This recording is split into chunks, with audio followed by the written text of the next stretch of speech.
Hypnosis to Change Your Life with Dr. Steve G. Jones.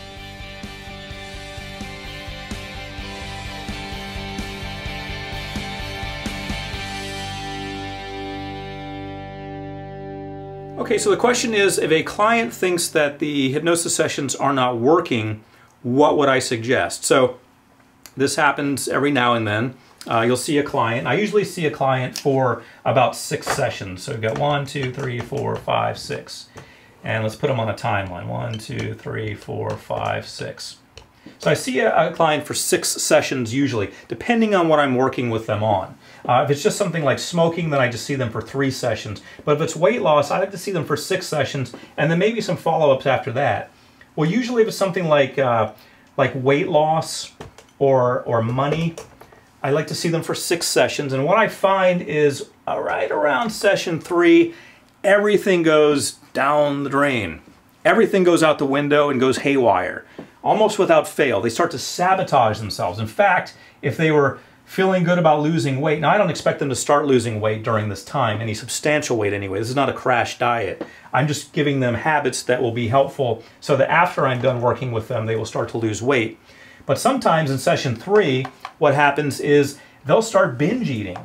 They'll start eating more than ever. They'll come into the office and they'll say, Steve, not only am I not eating broccoli like you said to, or lean chicken, I am eating pizza now, and I'm eating ice cream, and more than I ever have. This is nothing more than the subconscious mind getting scared and attempting to sabotage things.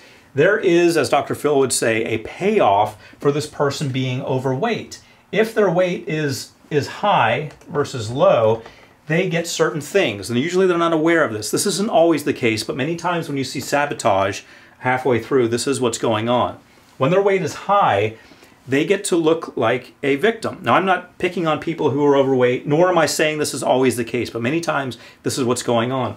They get to look like a victim, or they have a protective coating around them that keeps people who would otherwise be interested in them in a romantic way away from them, because maybe they had a little situation that happened when they were a child, where they got some unwanted attention, some unwanted affection.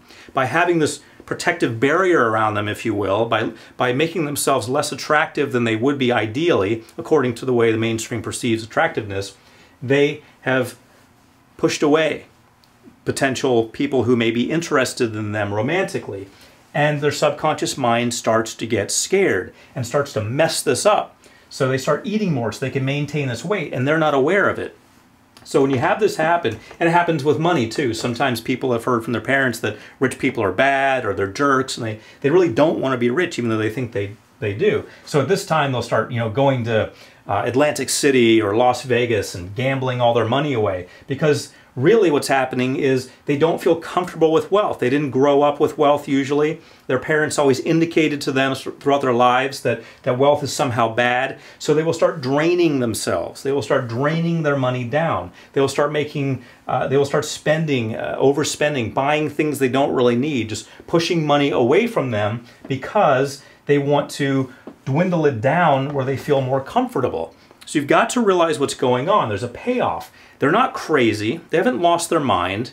They are just attempting to not feel bad about themselves and get themselves in a situation where they'll be bad people. Because let's face it, they were told as kids that rich people are bad, rich people are jerks, and why would they want to be that? So whatever their payoff is, you need to get to it. So the opportunity is there. When things are quote-unquote not working, realize that's an opportunity to look at it more deeply and to find out at a deep level what's going on. So that's what I do. I assess and then I regroup. I do a diagnostic hypnosis session. I ask them what's really going on. And usually I get a series of answers that helps me form a new approach.